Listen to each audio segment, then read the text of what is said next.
Let's get to the big story breakdown. 4 years, humanoid robots at CES were mostly prototypes, impressive to watch, but far from real-world use. While CES 2026 marked a turning point, this year humanoid robots were not just demonstrations, they were working. Companies showcased robots already deployed or set to roll out this year. And industry giants are leaning in. Nvidia, AMD, and Qualcomm all made major robotics announcements, while Google's DeepMind said it will partner with Hyundai's Boston Dynamics to develop new AI models for the Atlas robot. Now, China's Unity Robotics drew crowds with its $70,000 G1 robot, which boxed and danced on the show floor in Vegas. Well, joining me here at the New York Stock Exchange as we kick off 2026 is Jonathan Krane, founder and CEO of KraneShares. Jonathan, good morning. Thank you so much for joining me. Yeah, thanks for having me, Remy. Well, first and foremost, we know that when CES kicks off, it does mark the beginning of the year. So when we're looking at the major economies and what's happening when it comes to robotics, give us a better sense of what's happening on the ground in China. Yeah, absolutely. So we actually attended CES, and it was definitely the year of humanoid robots.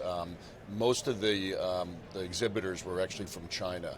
And China's, I think, taken a leading position around the manufacturing of humanoid robots, and they're actually deployed in China. And the use cases are basic now, but you're starting to see education. You're starting to see elderly care. You're starting to see, obviously, in manufacturing, also in hospitality. A lot of you stay at a hotel in China, a robot will come to your door and deliver food and other things too. So I think it was very fascinating, and at CES. There was the consumer interacting the first time with a robot was actually it was very exciting to see.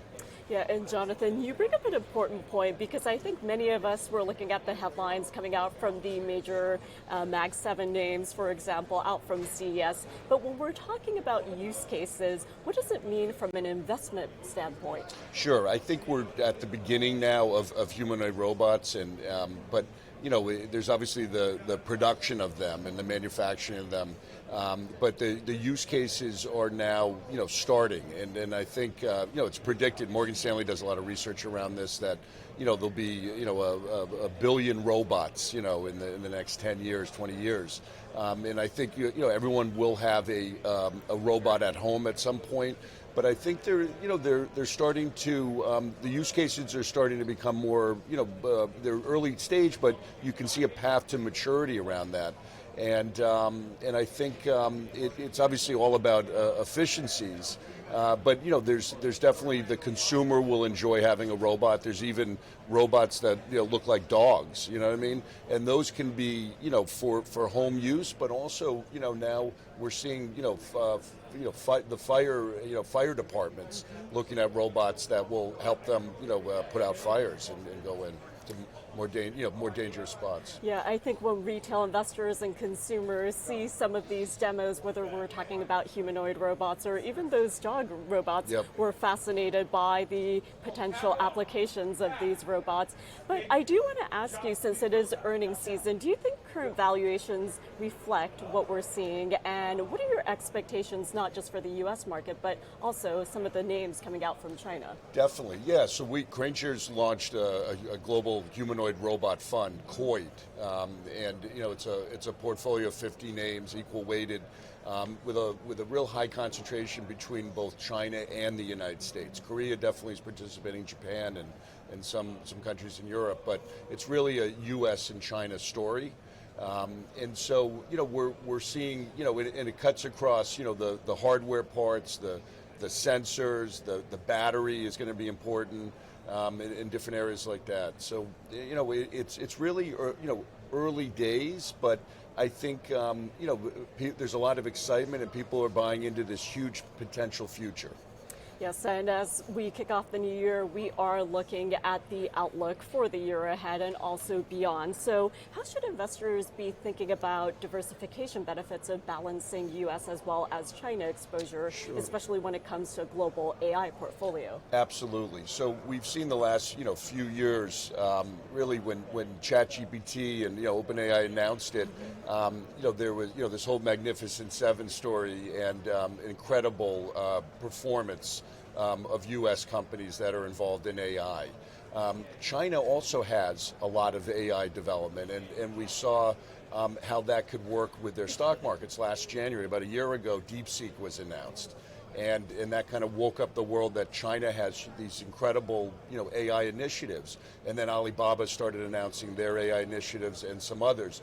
We really believe that, China technology, has a real potential here as they roll out their AI announcements, which they haven't really been credited for in a lot of these Chinese companies. So KWeb, for instance, a lot of people use as their China exposure, and it's focused on China technology, but KWeb's now an AI story too.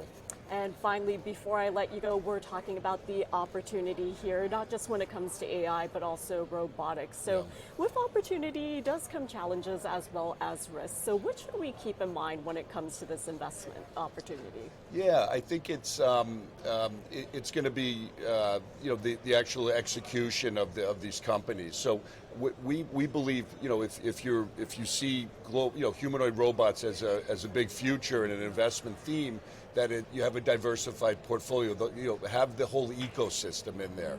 So it's not just the manufacturers of the robots, but it's also the supply chains that are focused on that. It includes the chip companies, the battery companies, the sensor, LiDAR companies. So if you have a balanced portfolio of the human robot ecosystem, we think that's a good way to do it.